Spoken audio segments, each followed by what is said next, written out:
जब फल समझ सूर्य को निगल गए हनुमान, तो चलिए पहली कहानी आपको सुनाते हैं। ये भगवान हनुमान के बालपन की कहानी है। ये बहुत ही प्रचलित कहानी है। इस कहानी को आप जरूर सुने होंगे, एक बार और सुन लीजिए। क्योंकि यह भगवान की कहानी है, तो हुआ ये कि एक दिन माँ अंजना किसी काम में व्यस्त थीं। उन्होंने बाल हनुमान को वही कुटी में लिटा दिया था और अपना काम करती रहीं। इस बीच हनुमान जी को भूख लग गई। लेटे लेटे ही आकाश में उन्हें भगवान सूर्य दिखाई दे दिए। बाल हनुमान को लगा कि वो कोई स्वादिष्ट फल है। फिर क्या था, बाल गोपाल ने छलांग लगा दी और उड़ चले सूर्य की तरफ। सूर्य ग्रहण का दिन था। राहु जान बचाकर भागे। वहां पहुंचकर उन्होंने सूर्य को अपने मुंह में रख लिया। कहते हैं कि उस दिन सूर्य ग्रहण था। राहु भी भगवान सूर्य को ग्रास बनाने के लिए उनकी तरफ जा रहा था।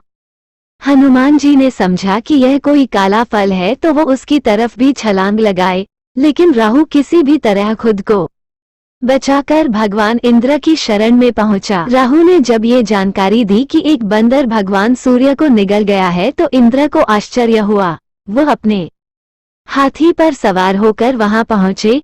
इस बीच हनुमान जी को लगा कि कोई सफेद फल उनकी तरफ आ रहा है। वो उस तरफ भी झपट पड़े। इससे इंद्र को गुस्सा आ गया और उन्हें वज्र से हनुमान जी पर प्रहार कर दिया। वज्र के प्रहार से हनुमान जी का मुंह खुल गया और उसमें से सूर्य जी खुद को बचाते हुए जल्दी से बाहर निकले। वरुण देव हो गए नाराज। तब जीवित करना पड़ा हनुमान को। लेकिन भगवान हनुमान को वज्र आघात हुआ तो उनके पिता यानी वरुण देव नाराज हो गए और उन्होंने बहना बंद कर दिया। अब तक सूर्य के निगले होने के कारण चारों तरफ अंधेरा था। अब सूर्य भगवान बाहर तो आए, लेकिन वायुदेव के रुष्ट होने से हवा रुक गई और सब कुछ कुम्हलाने लगा। चारों तरफ त्राही त्राही मच गई। कहा जाता है कि ब्रह्मा जी को खुद वायुदेवता को मनाने के लिए आना पड़ा। उन्होंने भगवान हनुमान को स्पर्श कर जीवनदान दिया और वायुदेवता से आग्रह किया कि वे बहना शुरू करें। इस दौरान सभी देवताओं ने आशीर्वाद भी दिया कि आगे से इस बालक पर किसी भी तरह के अस्त्र शस्त्र का कोई असर नहीं होगा और ये दुनिया का सबसे बलशाली और तेजस्वी बालक होगा।